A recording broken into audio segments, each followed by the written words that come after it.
Welcome back to page 121. Today I want to talk about Starship Quirks. It's a design feature as you are getting your Starship, whether you're buying it or getting it as part of a mustering out package. It designed quirks to the ship. Not design quirks, but quirks the ship has picked up over its life. I have to admit, I poo-pooed Starship Quirks when I first was getting into Mongoose Traveler. I thought, those are silly. Why hamstring your characters? Blah, blah, blah, blah, blah. Well, I've grown. What can I say? I've actually come to embrace Starship Quirks simply because it can add a little bit of flavor and other elements to your campaign that I frankly wasn't giving enough credit to. So for older ships, many ships have served for decades or even centuries before being scrapped. Travelers and free traders are often forced by necessity to purchase outdated and damaged vessels. Travelers purchasing an outdated ship may do so by rolling on the outdated ship table. Older ships will have a number of quirks that may affect their operation, rolled on the Spacecraft Quirks table. So you throw 2d6, of course, and if you're lucky, you get a ship that is 6 to 10 years old, but it's only discounted by 5%, and you only get one quirk. But if you roll boxcars, the ship is 251 years or more older. It's reduced by 40%, which if you have ship shares in there, you could be in a situation where you very nearly own the ship, but it is 10 quirks. So, and everything in between. So you're pretty much, your average is going to be right here between 5 and 9. You're going to get a ship between 26 to 50 years old, 20% discount on the purchase, and 4 quirks. All very reasonable and all very flavorful. Like I said, I am a convert to this, so I'm going to get a little happy about it as I make this video. You know, there's no zealot like a convert. So now you know why you have quirks. We're going to take a look at what the quirks are. And I'm just going to take a look for trader, military, and other, which are the 3 categories that they have listed for spacecraft quirks. So for trader, if you roll 2, of course on 2d6, you find out the ship has been blacklisted. The trader will be impounded in several systems. Die modifier -1 on all broker checks. So that's a tough one to get rid of. For military, it's severely damaged, -1 hull. And then for other, leak your reactor core. Roll 2d6. When the ship jumps on a 12, all crew receive 2 die times 20 rads. That could be a very short existence. If you roll 3, well maintained, reduce all maintenance costs by 50%. So a quirk doesn't have to be bad. In fact, these quirks are about split between good and bad. For military, upgrade sensors to the next best type. And for other, luxurious starship, die modifier +1 on all steward checks. You just happened into a starship that somebody had kind of tricked out. On a 4, vessel contains concealed smuggling compartments. When I built these compartments, I didn't know I'd be smuggling myself, Han Solo says. For military, vessel is equipped with extra turret if possible, and that would be a design feature. And then for the other ship, library computer contains erroneous information. So kind of a bad one there. These other 2 are pretty good. On a 5, cargo bay is tainted by chemical spills and leaks. Vulnerable cargoes may be damaged in transit. There's a smell in the bay, and that gets into your cargo. If for military, vessel was involved in a notorious battle and has enemies who wish to destroy it. For other, vessel contains disturbing psionic echoes. I thought that was interesting. You could do a lot to build a story based on that one. And the military, keep in mind too, this would include any scout ship you got. So on a 6, damaged sensors, DM -1 to all electronic sensor checks. 7, DM -1 to all repair attempts. 8, double maintenance costs. Yike. The most common, of course, in this chart that you would roll on average would be number 7, DM -1 to all repairs. But double maintenance on an 8. On a 9, severely damaged, -10% hull. And on a 10, damaged thrusters, DM -1 to all pilot checks. So those are pretty serious little hiccups there. Then an 11, and those are across the board on all 3 types of ships. Number 11, ship is a famous and respected trader with a good reputation.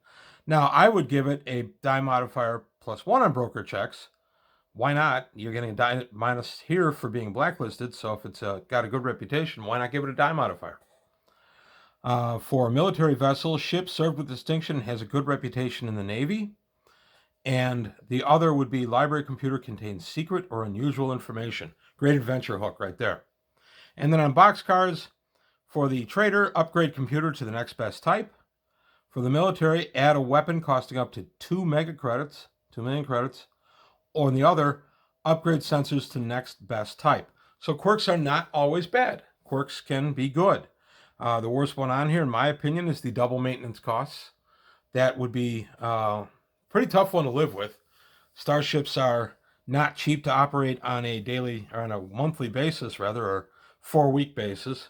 And to have the maintenance costs doubled would be possibly ruinous.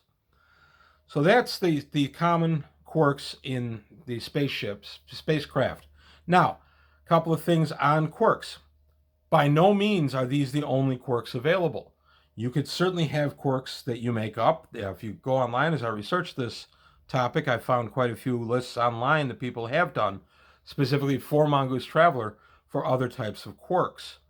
The jump engines, tend to cycle a little faster or a little slower, that sort of thing. We have a local mom and pop grocery here, not too far from my house that I go to, and they have an automatic sliding door that the sensor is set real close to the door. So if you're not paying attention, you can easily walk into the door.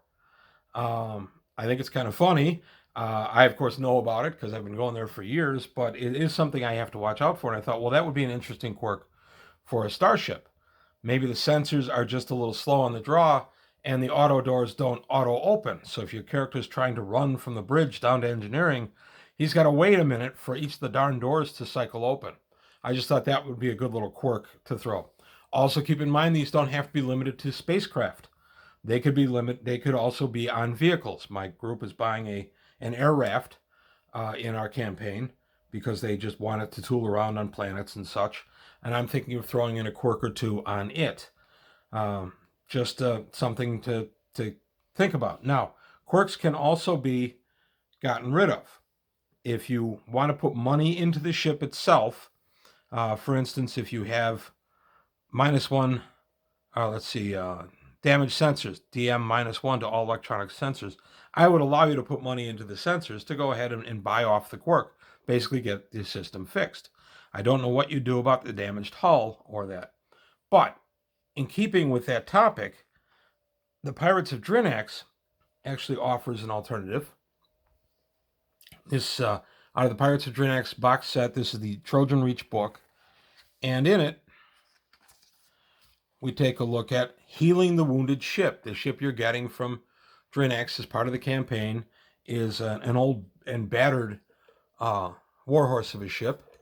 And you are given it, and it's got a lot of different problems.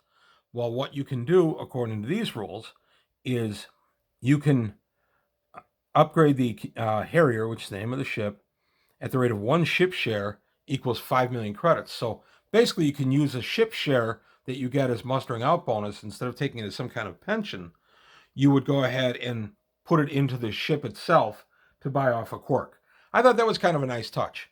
I thought that was a good way to get rid of a lot of bookkeeping on ship shares, but also a way to get the players actually literally invested in their ship. If they have ship shares into the ship, they're going to be more invested themselves in what happens to the vessel. And the ship you get in Drinax is in pretty bad shape. I mean, you have some serious stuff here. Damaged turret. It has a holographic hull that doesn't work entirely. And it tells you per thing that you're going to be looking to fix what it costs to fix. So ship maintenance cost is unusually high due to the exotic nature of the high-tech components. Each ship share can reduce the increased cost by 2,000 credits, so you can buy down the credits, how much it costs to maintain it. I like that idea. I hear we have unreliable jump drive, and each ship share spent to correct this reduces the negative die modifier by 1.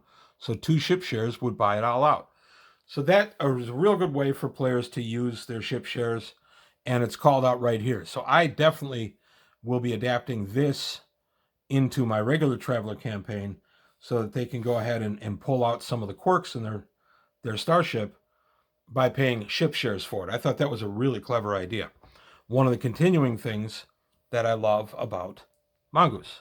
They build their stuff one off the other, and if you really spend time researching and reading this stuff, you end up with a pretty comprehensive look at the universe as a whole. And because Mongoose, the editing, that you can tell they take care to make sure that as much as they can, one thing leads to another, leads to another. It's really good. It's a really good, well-built universe, and it gives you as a GM an opportunity to really build the universe. So that's all I've got to say about Starship Quirks, or Spacecraft Quirks. I guess it doesn't have to be a starship. Spacecraft Quirks. I find these very interesting now. Again, no convert, like a new convert. And I will be adding it to our campaign. So surprise, guys, you're going to get a couple retroactive quirks to your starship, and we'll go from there. But that's all I've got today on page 121. If you have any thoughts, please leave some comments below. Please like the video, and I'll see you next time.